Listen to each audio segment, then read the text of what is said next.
Welcome to our Spotlight series, Choosing Residential Aged Care, Where to Begin. I'd like to acknowledge that we're here today on the land of the Gadigal peoples and pay our respect to elders past and present. My name is Gabby Budai and I'm the General Manager, Client Experience and Marketing here at Montefiore.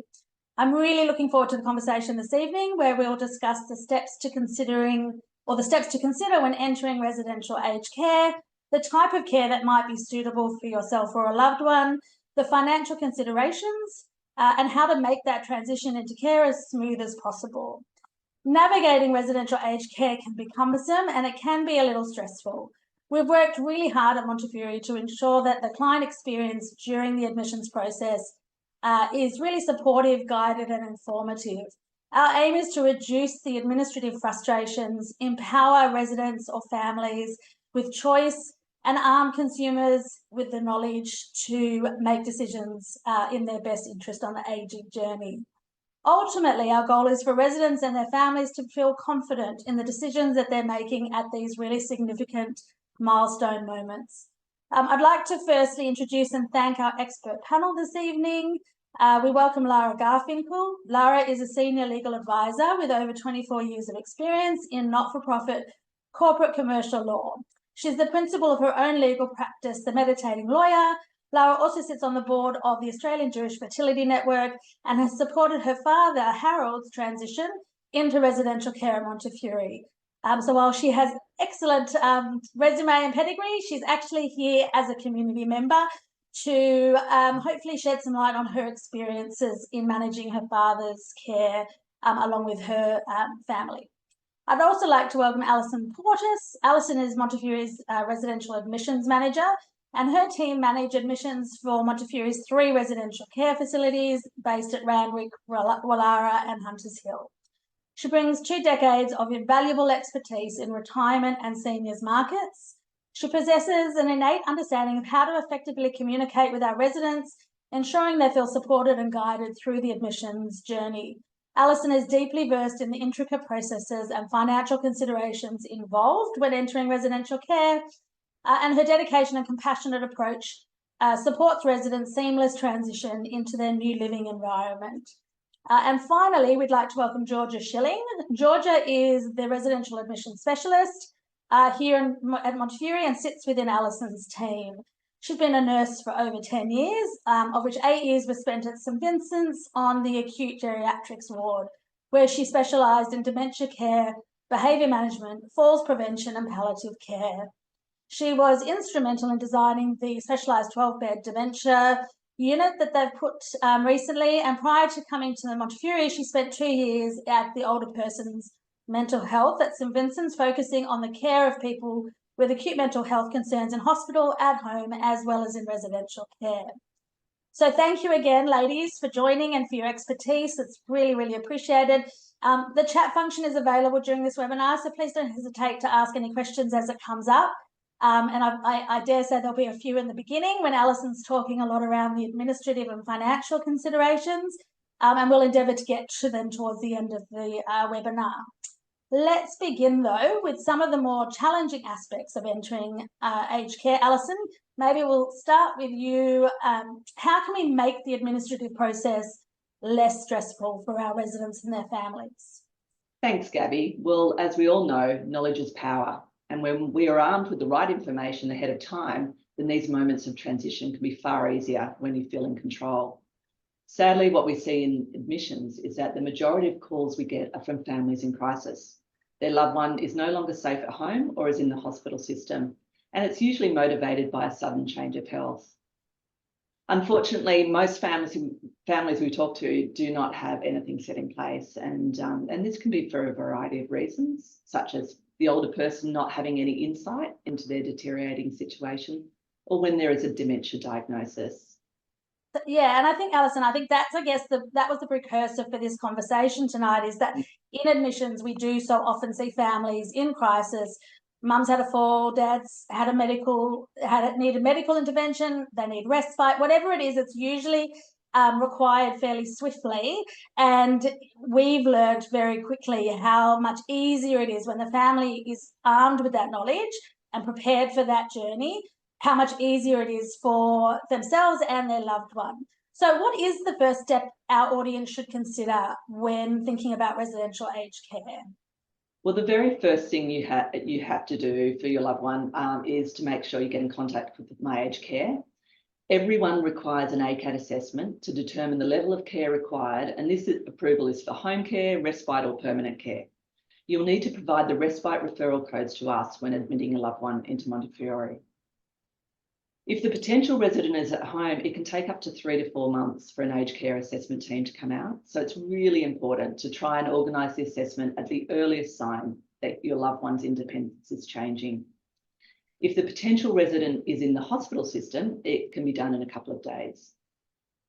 And that, I think, is another key to reducing some of that stress, is that there is an assumption I can ring ACAT and ching, it's done. 2 days later, there you go, Monty, or whomever you're talking with, here's my ACAT. But when you're at home, it really is important that well before that need is really screaming at you for support, that we go, look, mum, dad, or I'm getting to that stage where in the next 6 months even, potentially, I may be looking at support. What should I be putting in place now so that I'm ready to go should I need that moment, which definitely reduces.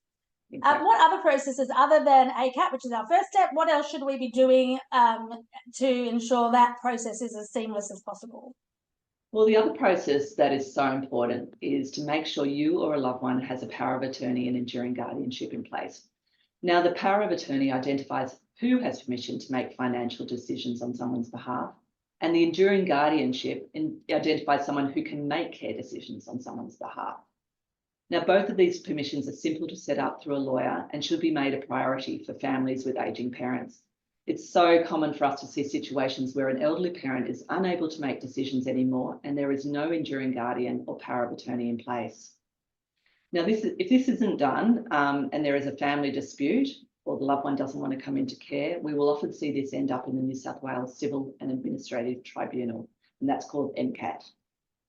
I would really recommend that these arrangements should be made as early as possible in a loved one's ageing journey, and ideally well before any identified need. This way, there can be no mistaking who the resident would like to be responsible for their affairs should they not be able to make decisions for themselves. And I think that's a really important part of the conversation when we're talking to a loved one, or if we ourselves are the resident in this audience considering residential aged care, because the absolute nirvana is that we're empowering the person who requires care to be directing their care. So before there is an episode or something that may prevent them to have a say, a leading voice in the say of their care, those documents are actually there to protect them. So they really are entrusting people in their world to really look after them in the interest that they know that they would like done for them if they were in the position to make those decisions for themselves. So I think that's a really important, and it's important to stress that they could be, and more often than not, are two different people. So it can be the same, but it actually can be two different people. And so having everybody in agreement before there's a moment ensures that there's no stress within a family, that everybody knows their role in that process.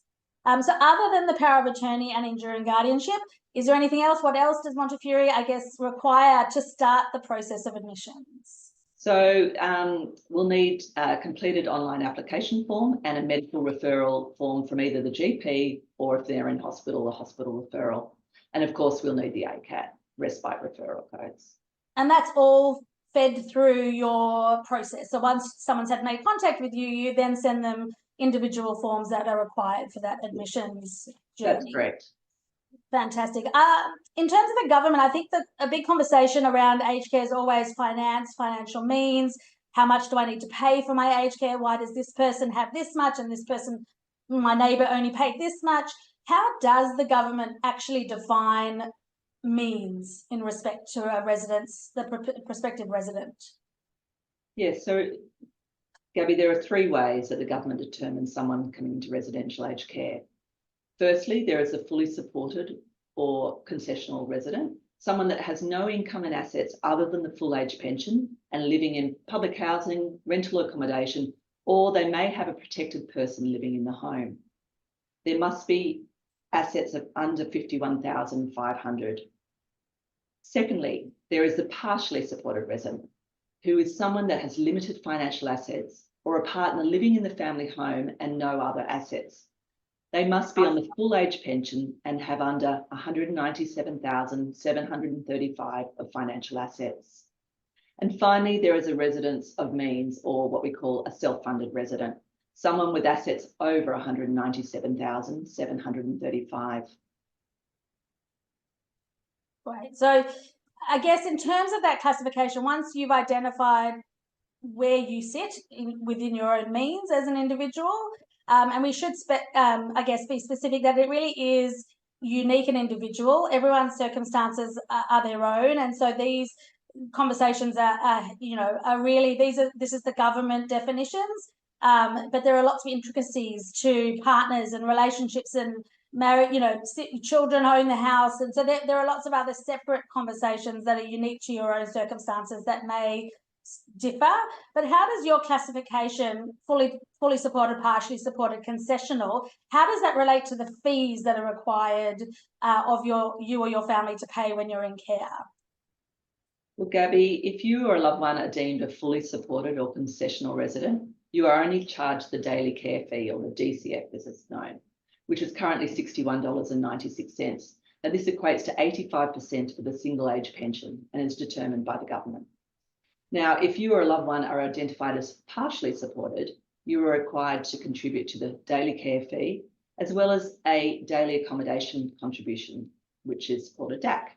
And this extra fee is dependent on your personal circumstances. Once the resident has reached the $51,500 in their bank account, then the DAC payments cease and they will only pay the daily care fee. Now, a self-funded resident must contribute to a refundable accommodation deposit, or a RAD as it's known, which is a lump sum paid for the use of a particular room on entry. And this amount is fully refundable on exit and is variable between facilities and room types. You can also pay a partial RAD and what we call a daily accommodation payment, or a DAP. You'll also have to pay a daily care fee, as well as an additional or extra service fee. And there is also a means tested fee, and not everybody pays that, but many self-funded retirees will pay the means tested fee, and this is determined by the resident's income and assets. Now, I would highly recommend to anyone thinking about moving into aged care that they speak to a financial planner who can guide you through the legislation, your financial responsibilities, and manage Centrelink on your behalf. Absolutely. And I think it's important to note as well that when we talk about an extra service fee or we talk about a RAD, they also vary facility to facility. So, the fees that are associated with the Randwick facility may look different at Wallara, well, definitely will look different at Wallara and looks different at Hunters Hill. And so there, from our perspective, we will always have an accommodation that meets your financial means.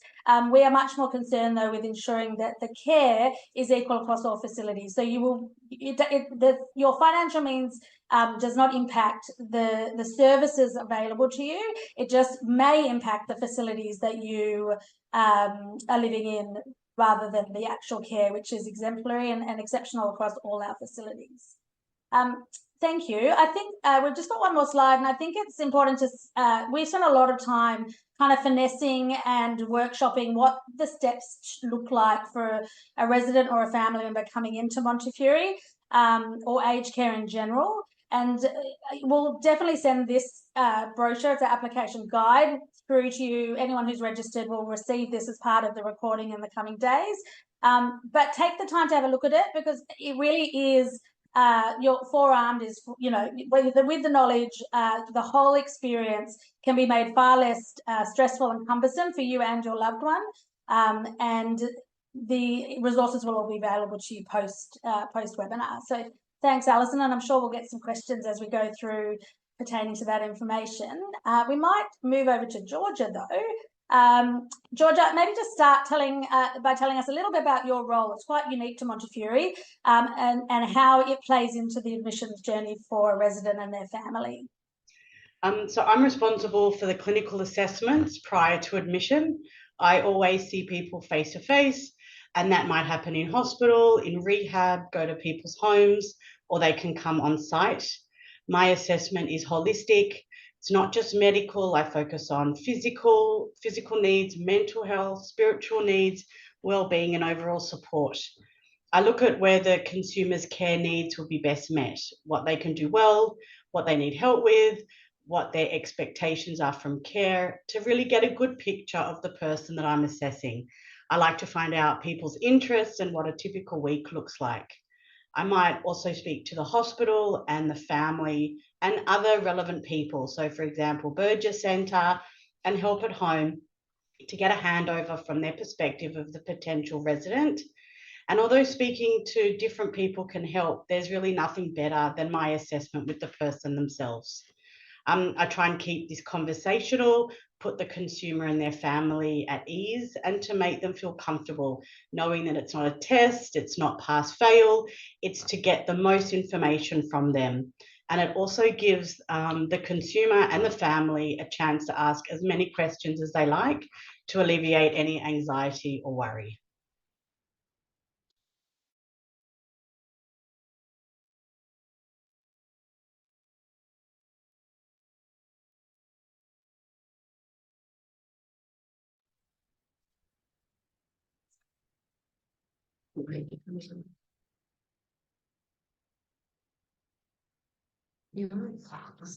I'm so sorry if you've just experienced the same computer glitch that we have just experienced. So hopefully that's all going through and well, and sorry, Georgia, I missed the end of your answer, but I know the incredible work you do with us and the incredible difference it makes to families in feeling reassured and trusting that their loved one is going to be in a unit within Montefiore that is absolutely designed to cater for their specific needs. Lara, we might get you to jump in now because you've kind of just gone through this process with your dad. What motivated, I guess, you to seek care initially? I think that's important to sort of establish with your dad. And what did you consider or do when you started that process yourself and looking into residential aged care? Thanks, Gabby. So my dad was initially living alone and he had some medical issues that made me concerned for his safety. So he actually moved into the M next door to the Monty, which is an independent living. And I felt that he wasn't able to live independently. He was struggling with some day-to-day tasks. And as Alison said, I was really concerned that something would happen and that would take away his independence in the process. And I didn't want to find ourselves in a crisis where he had to move and we had nothing in place. So reached out to the admissions team who were really helpful in explaining the process to me. We had already got the ACAT. And so for me, the next steps were getting my head around the financial implications, and Alison talked me through that process, and then sort of talking through availability, and next speaking to my dad and trying to get him on board with the decision. And I can imagine it was really stressful for the broader family, not just yourself, when there are multiple, I guess, stakeholders or family members that are trying to cohesively come up with decisions in the best interest of a loved one. What are the factors? What factors do we actually consider when we're matching a resident's needs to a particular unit? Like Harold, it's a good example of someone who was low care. What are we doing in that assessment that really ascertains the best unit for them? So I'm the link between the consumer, the family, and the unit. So my goal in the assessment process is to work out how best we can care for people, looking at their experiences and needs, what makes them happy, what worries them, and finding out small bits of information that really helps during the assessment. So for example, people may prefer a female GP, people might drink tea in the night if they can't sleep, some people might be worried about the future. Others like watching Bold and the Beautiful. Some people might used to sing in a choir and really love to sing. So all of these little pieces of information really helps when welcoming a new resident. And I look at the person's overall care needs. So I look at their physical function and cognitive function. I look at the type of help they might need. So for example, help in the shower. some assistance getting in and out of bed, what level of supervision they need when they walk, do they need prompting for everyday tasks, do they need help with their medications, and are they able to find their way around independently. And then after this process, it becomes clearer where this person would be best suited within Montefiore, whether it would be hostel living, nursing home high care, or one of our 2 secured dementia units. Thanks, that's great. And Lara, when you went through this process, and you presumably, I imagine you went through this with Georgia, what were your concerns generally when you thought about Dad moving into residential care? What were the big sort of concerns you had at the time? So for me, my dad was quite resistant because I think he saw himself as being not ready to move into aged care. And I think there's a lot of stigma attached to aged care. And so it was really explaining to him that it will be his home as opposed to almost like living in a hospital. And the team was really great. You know, they took him on tours and showed him, and he had also been in respite beforehand. And so he did have some idea of what was involved. But it was really just reassuring him that he could still do all the things he loved to do. If he wanted to go for a walk with his friends, he could do that. He could still come to us every Friday night for Shabbat dinner. He can still go out. It's not sort of a sentence that once you go in, you never come out. It's really just making sure that he's cared for on a day-to-day basis. But otherwise, he's still got actually more independence than he had before because he's being so well cared for. And in fact, all the stress will be taken out of his life because he won't have to worry about food and taking his medication and all those sorts of things. And I've seen your dad, and he's got the most joyous. I mean, when he was at M, he was joyous. With us here, he's joyous when he's walking around, and he does quite genuinely look like he's got this new lease and confidence about his step, which is so lovely to see. And obviously it was his biggest fear that actually those would regress. And if anything, it's really easily observable how lovely his personal strengths and growth has been since just having a few little things altered that he doesn't have to worry about has impacted so immeasurably on his general well-being and happiness. What did you find, though, I guess, most challenging as a loved one? Not so much your dad, but what did you and the family find most challenging about Dad coming into care? So I think for me, it was really hard to get my head around all the financial implications. It was all really new to me. So, you know, Alison gave me all the resources, went to the websites, had to do my research, spoke to an aged care financial advisor who explained the process, spoke to Centrelink. It was really just doing some research, understanding the process. And then my other concerns were just around how can I make it homely for him? What could I bring in with him? What would his care look like? What day-to-day, what facilities are offered? You know, little things like dental, podiatry, even having a haircut, sort of those are all offered in-house, which I wasn't aware of. So it was just asking lots of questions and understanding what's actually on offer.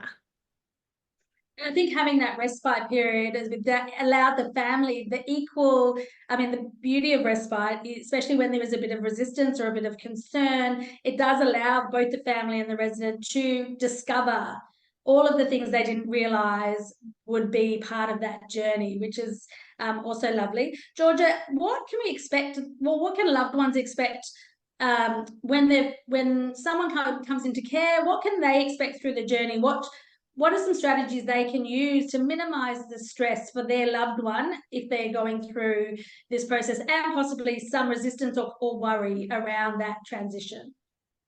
There's a lot of mixed emotions when coming into care. Not everybody comes in on their own terms. A lot of people can resist the idea of care, and there's a lot of loss and grief leaving their home. Some people do come in on their own terms. Maybe they're not coping at home by themselves and they feel more prepared, more confident that they've made the right decision. That people though, often don't choose to come in, and it's a very common experience for everybody, and I really try to support them through the process. Family may see a side that they haven't experienced from their loved ones. It can take a while to settle in. They may be really teary. They might ask to go home, and it can be a really challenging time. Other feelings that people might experience is anxiety, being overwhelmed, some withdrawal, being really teary, confused.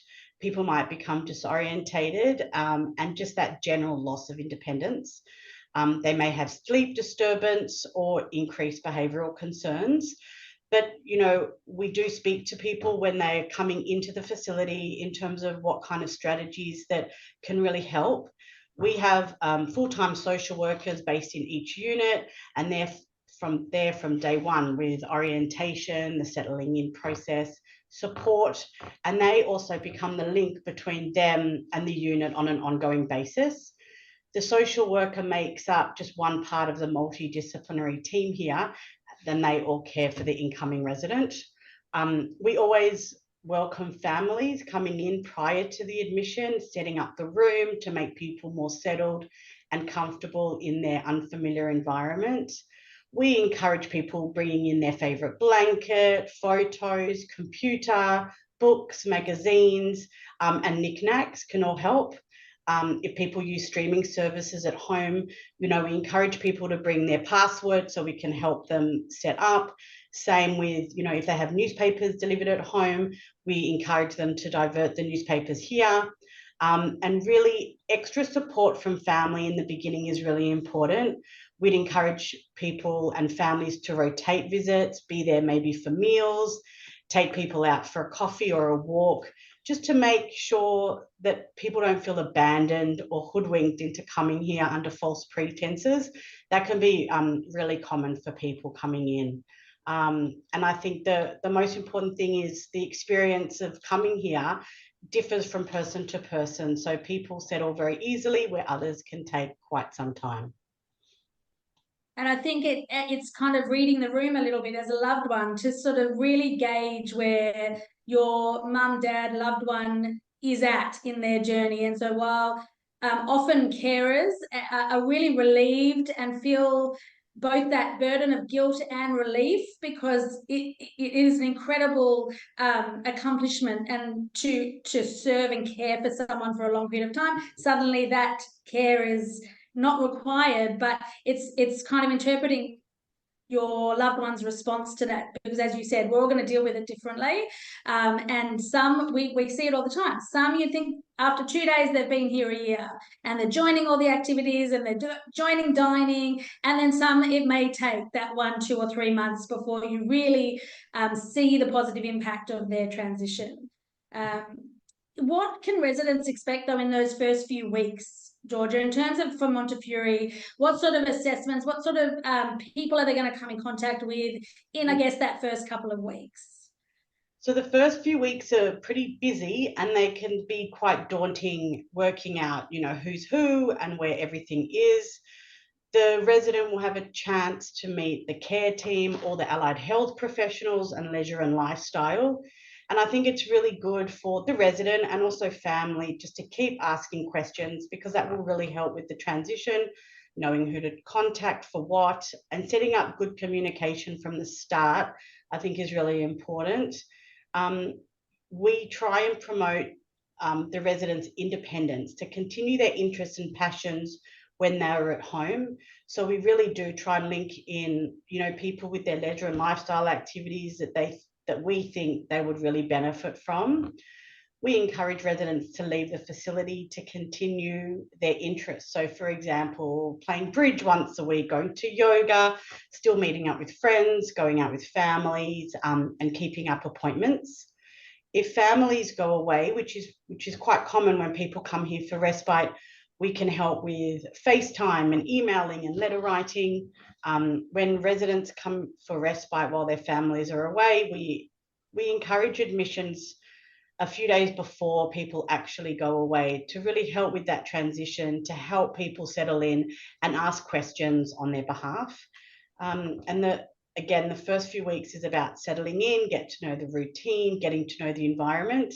And the admissions team will follow up with families on day 3 of the admission, just to get an overall picture of how things are and answer any questions that you might have.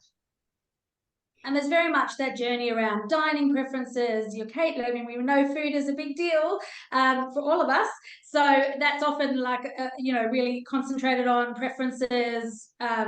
You can imagine the amount of chicken soups that our residents have all experienced and the varying choices. All of those type of really personal interests are considered in those first few weeks. And if we look longer term, so a lot of our residents are with us for several years.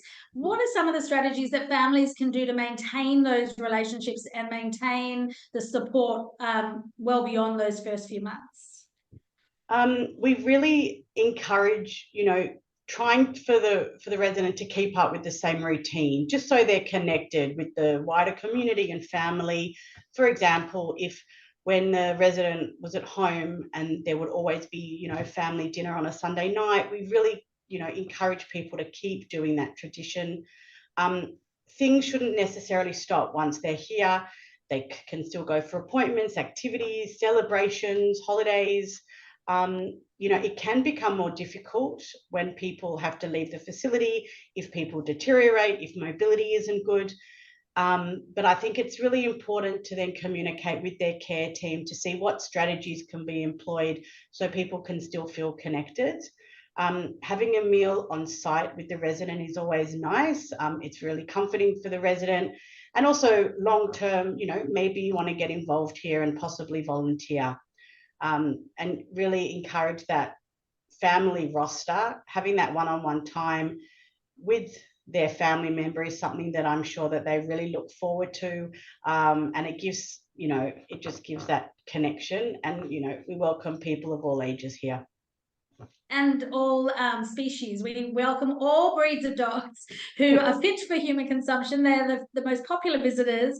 So yes, bringing in family, loved ones, pets, loved ones, animals that are, there's lots of furry friends that do visit. And I think just maintaining some of those relationships would be really important. Lara, as we kind of draw to the end, what sort of advice what do you have for other people considering aged care who may be concerned or maybe requiring a short-term, long-term? What's some advice you could give those considering? I think really start the process as early as you can, and I would suggest, as has already been suggested, even before you think you will need to enter into aged care, maybe start having conversations with ACAT, just understand the different levels of care. I mean, ACAT is great because you get some different levels of care, even, while you have a parent still at home. So at least it just gets them used to the idea of having people outside of the family care for them. And then really start just having open and honest conversations, I think, is important, so that it doesn't come as a surprise. We spoke about aged care for a long time before my dad would agree, but and for me it was really all based on his safety and me feeling really concerned about him living alone, and what if something happened to him, who would be there. And I didn't want him to have a fall or there to be an emergency and then us to be scrambling to find a solution, or even worse, his health to deteriorate even more. So what I really tried to focus on was just making him understand that he can really maintain his independence and have a far better quality of life if he makes an active decision to go somewhere where he's going to get the care that he needs, and sort of to come in on his own terms, and then really just embrace all the opportunities and the wonderful facilities that the Monty has. I think, you know, I love it. He often tells me that, you know, he won bingo and then he won some coffees from the coffee shop, and he's always telling me to come have a coffee with him because he's got his coffee vouchers, and people are always coming and encouraging him to participate, whether it's a movie night or listening to a speaker. And you don't have to participate in everything, but the more you participate in, I think the more you'll get out of it. You know, one of the lovely things for me is he actually gets so much more social interaction here than he was getting living on his own, because he's having 3 meals a day in the dining room. He sits at the same table. He's got, you know, his friends at the table. And then, you know, he does the exercise classes, which have been really good for him. And then participates in some of the activities. He goes to the Burgess Centre. People visit, he comes to us on a Friday night. So that's all really been helpful. And I'd really advise people just to sort of find what's important to their loved one and to keep that once they move into aged care. And then just, you know, in terms of his room, like there's a sort of lovely area just outside his room that we filled with pictures and knickknacks. And he was really involved, you know, things that I didn't think would be important to him. He could tell me, no, that holds a special memory. So we've put that there, and we brought in like even art that he really loved, or, you know, little ornaments, you know, things that were important to him. We could put that in his room. So it actually looks like his home and feels like his home. So anything you can do to make it feel warm and homely with that personalized touch, I think is important. And finally, I think just communicate with the team as much as possible. You know, he's got an amazing care team. The nurses are so caring. All the staff are so lovely. And, you know, if you need anything, reach out. But just, you know, make sure you just keep having those conversations, check in. If you have concerns, reach out. And that for us has all made it a really positive transition for him. Fantastic. And it speaks to our intention always with providing choice, dignity and well-being, and ensuring that, as we said, as much as possible, that resident is leading the care of their own journey where possible, and that we're really guided, the unit is really guided by what the residents' needs and wants are, rather than the opposite, which is really important to us at Montefiore. And I think, I mean, Georgia or Alison, maybe Georgia can speak a little, because Lara did touch on some of the offerings at Montefiore, and it would be across aged care, but I think we forget, or we sometimes don't realise, that it's not just a room and food and medication and clinical care, which is exceptional, but actually what builds a life in this next chapter are all the other allied health offerings and the art room. And, you know, I think, Georgia, we've had many residents come in who have never lifted a paintbrush and may have been resistant to leisure and lifestyle suggesting they pick up a paintbrush. And we've had at least 2 that I know of hold art exhibitions, you know, through Randwick Council, and have found these new passions. Georgia, how important, I guess, are some of the other offerings that you could be exposed to when you come into residential care? There's, I guess, plenty to do here for people, depending on their interests. Leisure and lifestyle run, you know, a full program every day of the week. There's always an activity in the morning, in the afternoon. That there's outings, there's movies, there's guest speakers, there's exercise, there's hydrotherapy. You know, there's art group, there's knitting groups, there's, you know, afternoon bridge and rummy.